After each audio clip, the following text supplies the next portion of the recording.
Sure. First of all, I want to congratulate Alabama on their season. To win the SEC tournament and regular season is a tremendous accomplishment. They got some excellent seniors. They play the right way. They play extremely hard, so congratulations to them. I've been on the other side of this, and it's like driving off a cliff. It's excruciating. So it should not be the excellent season they had should not be dismissed.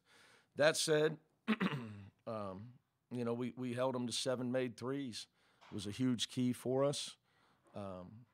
We had guys. I told our guys, the deeper you go, you got to keep us alive with your performance on both ends. We have 6 guys in double figures. 6. I think somebody asked me. In fact, my guy, when I'm done with this, I do radio.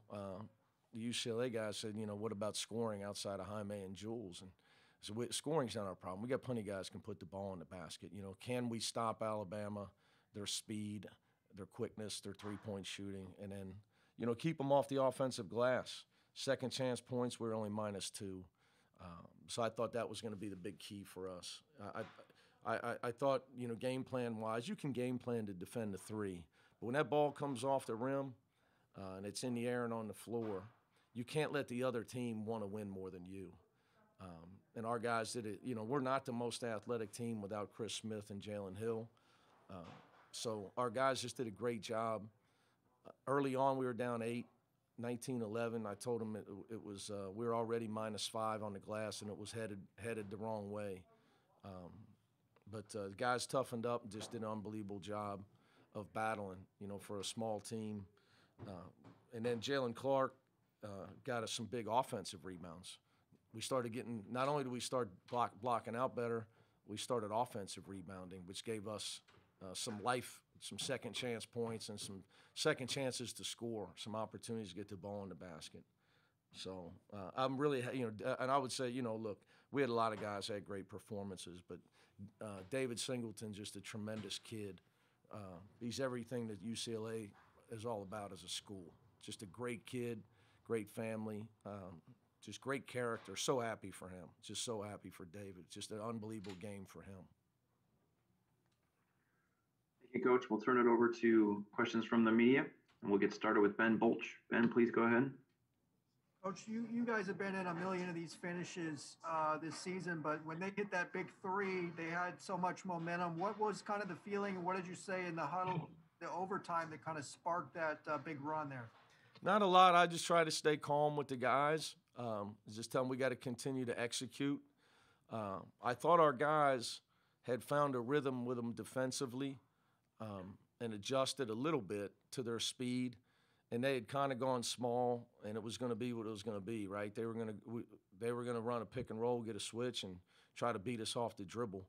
Thought Cody Riley really, really had some big stops, some block shots. Obviously not easy for a guy his size to stay in front of Javon Quinterly. But these guys been resilient all year, man. I don't know if this is a fact, but we got to be the only team left out here with no seniors. There's many times we could have packed it in, but I told them, they've been putting up with me for 2 years now, trying to beat into them competitive spirit and toughness. Because, when you combine that with talent, you have a chance to have to do great things. And, they've allowed me to do it, and you're seeing the results of it right now. Tracy Pearson, please go ahead. Hey, Mick. There seemed like there were a lot of turning points in this game, and you alluded to it at about 17-9, you called the timeout. They were on a roll about the 11-minute mark, and that turned the game around, it seemed, for you guys. What exactly did you tell them? What message? What did you emphasize in that timeout? Well, I think we got confused early on a couple of trying to fight over some screens, and they beat us off the dribble. So we just simplified everything defensively and how we were going to defend it, and we were just going to have to deal with some mismatches because we were trying to. It was a strategic adjustment, and then it was also I discussed our the rebounding situation. We were already -5 on the glass, so they got so much talent that if you give them second and third shots, they're going to beat you. So I discussed that, but then there was a strategic thing we did. with their screening. That just tried to simplify it for our guys, and that way we didn't get confused, and I thought that helped us.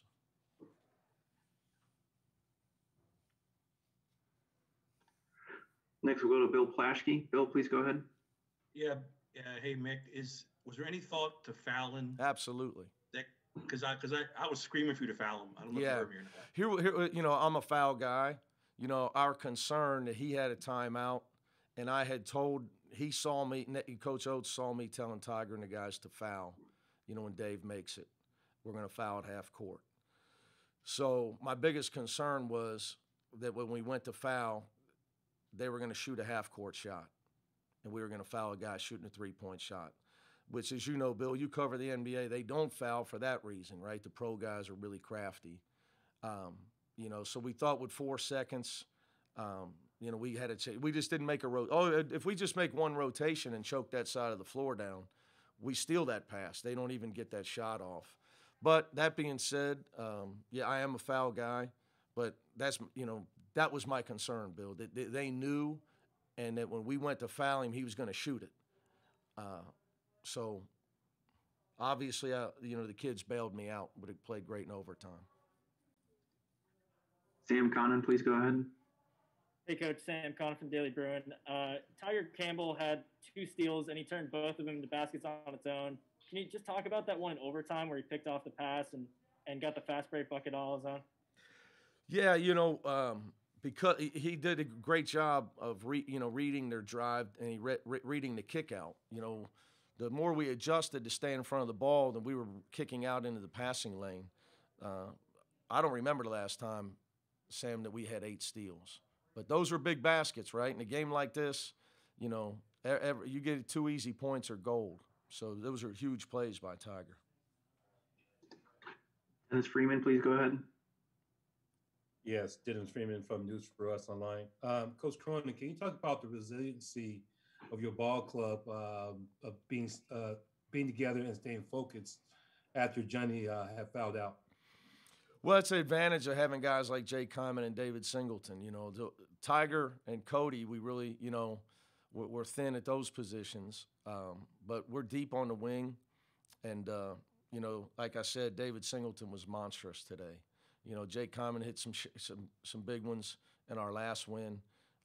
You know, David's got 15 monster points for us. And, you know, I thought Cody, then we tried to start getting the ball inside to Cody when Johnny fouled out, and he had a couple big buckets for us as well. Jim Alexander, please go ahead. Yeah, Mick, Jim Alexander from the LA Daily News. How much has this team's confidence grown from the end of the Pac-12 tournament to now? Well, I mean, shoot, I think I would say that the Michigan State win was a big turning point. And I'll just give you, you know, from a psychology standpoint, last year we lost to them in Maui. It was a dogfight. We played great. We were 2 for 15 from 3. We couldn't score. But we battled them physically, and it was progress. Because 2 years ago, they were down, this group of guys, some of the guys were on this team. David, Jules were freshmen. Tiger was sitting out. Cody was playing. Chris Smith was playing. Kenneth Nuba was on the team.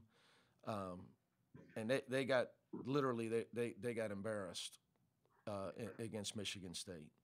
I mean, like down 30 at half or something, and that, you know, it was bad. And the guys, you know, for them to come that far to where they could beat a program like Michigan State, I think just did wonders for their confidence. Mike DeCourcy, please go ahead. Mike DeCourcy from Sporting News. Mick, I don't know if you could recall this or not, but was there a different feel in the huddle when you guys got forced into overtime in this one than when you did against Oregon State? Oh, well, sure. Oregon State or Michigan State, we've been in a lot of them. You know, obviously the Oregon State was tough, right? You know, because obviously Jules was down on himself for the free throw. Michigan State, you know, I think, you know, I was extremely fired up because it took everything we had to catch a team like that with a Hall of Fame coach from down. This was tough. When you're in this situation, man, and that happens to you at the buzzer, you got every reason to fold. Every reason to fold, Mike, as you know. But look, man, we were down 14 in West Lafayette. It's cold. We're all from Southern California. Even me now, I hate the cold weather. My blood is thin, buddy. And, these guys just refuse to give in. And you know me, so, I mean, you know how much I've been trying to instill that will in them, where you just refuse to give in. Somebody might beat you, but you never let up and you never give in. So I give the kids all the credit, man. They bailed, obviously, like I said, they bailed me out. And shoot, I mean, they played as good in overtime as you could possibly play. Dana O'Neill, please go ahead. Dana O'Neill at The Athletic. Mick, you talked about how excruciating it is to lose this game, and you know that feeling. What does it feel like to be on the other side for you? Oh, well, again, I've said this, Dana, it is tough being on the other side, but March Madness, I'm going to say you can't change, right? I've said this. They had a great year. So many teams have a great year, and then we go to this crazy tournament that entertains America, and it's tough.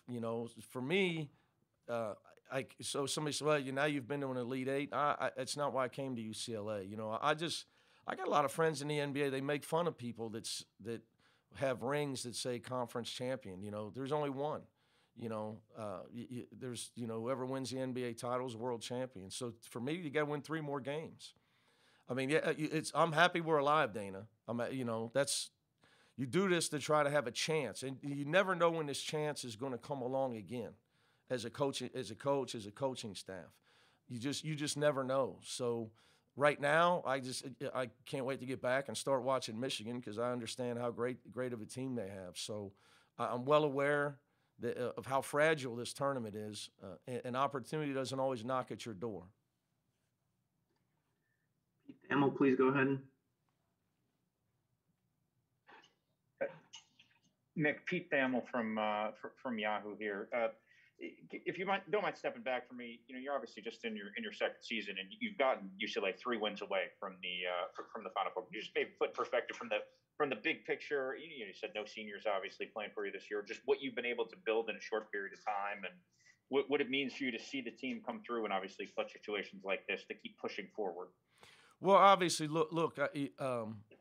Having worked for Bob Huggins and Rick Pitino, I got tremendous training to get here. So in my 18th year, all thanks to Dan Guerrero for giving me this opportunity. But I would say this, Pete. You got to stay focused on the next game. I'm proud of where we're at. I would give the players credit. Some people take jobs and everybody's running for the hills, and everybody stayed. I even had 2 fifth-year seniors stay. They stayed. Everybody showed up, and we got to work. I can share this with you, Pete. I told the guys, that if you'll listen and you'll hang in there, this is not going to be easy, okay? But you'll be able to have pride, and you'll be able to hold up your end of the bargain at UCLA, and you'll have you better hang your head high. You're going to have pride. We're going to win games, but it will not be easy, okay? Because it's hard to win. There a lot of great coaches in our business, and there's a reason they always win because the standard is the standard, and you have to demand so much commitment, and you got to. But I give the kids credit because look, there's already 1,000 people in the transfer portal, so it's easy to cut bait and run. It's hard to dig in and deal with a short Irishman telling you to get in a defensive stance. So I'm very thankful that the guys all hung in there and helped me build this. We'll take 2 more. Dan Wolken, please go ahead. Yeah, Dan Wolken, UCLA. I saw you guys play a few times earlier this year. You had some tough losses. You mentioned the Oregon State one, USC at the end of the season. I saw a crazy Stanford game you lost. Yeah. Are you a believer that maybe things even out over the course of time, or were you building to where you are now, where maybe you do make that extra play in a close game? Yeah, I mean, look, I think it does help you to be in dogfights, and it helps you to play against really good teams, Dan. I think that my experience tells me it's fool's gold. When you run up and down and you don't get resistance and it's easy to score. We haven't had one of those games in a long time. Even Abilene Christian, Coach Golding does a great job. We made that look easier than it was. I think the Pac-12, obviously, is extremely underrated. We're going to have 3 teams in the Elite Eight. Unfortunately, we got 2 playing against each other right now. So, and you mentioned Stanford. I mean, they had a tremendous team, extremely deep team, and that was a road game. So I think being in a great league and playing those type of games does help you. But again, I give my players credit because some teams fall apart when the pressure comes, and these guys haven't done it. Man, they're good kids, and they've dug in there. They've dug in. Our last one will come from Billy Witz. Please go ahead. Hi, Mick. This is Billy Witz from the New York Times. Just going back to what you were talking about with the resilience that you've tried to instill and your gratefulness of the players that for taking that on. Did you have any doubts about, you're new to the West Coast and UCLA players? I mean, I don't know, maybe Earl Watson's the last guy that came to UCLA to play defense. And so, that they would, and they weren't your players, that they would buy in or that you'd be able to play the way you're playing now. Well, look, when I took the Cincinnati job, we had 1 scholarship player. So part of my decision in going to UCLA was we had played them and I knew the roster. I also knew Jaime Jaquez. I did not know Jake Kyman. I tried to recruit Jaime.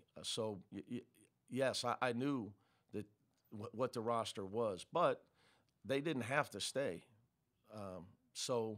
And I was honest with them from Jump Street.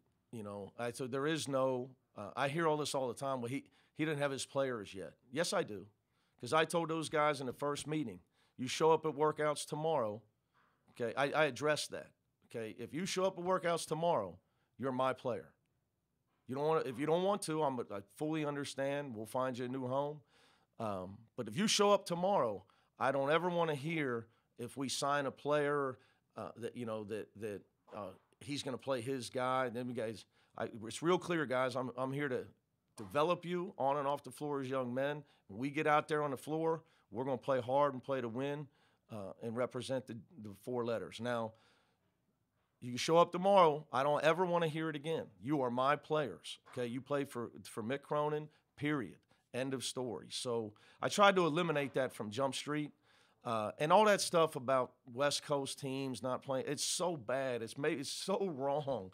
I mean, Tad Boyle, Sean Miller, Wayne Tinkle, look at Andy Enfield and Dana. I mean, look at the coaches in our league, man. It's a battle royal. I mean, we have great coaching in the Pac-12, great coaching. I didn't mention Jared Haas. I haven't beat him yet.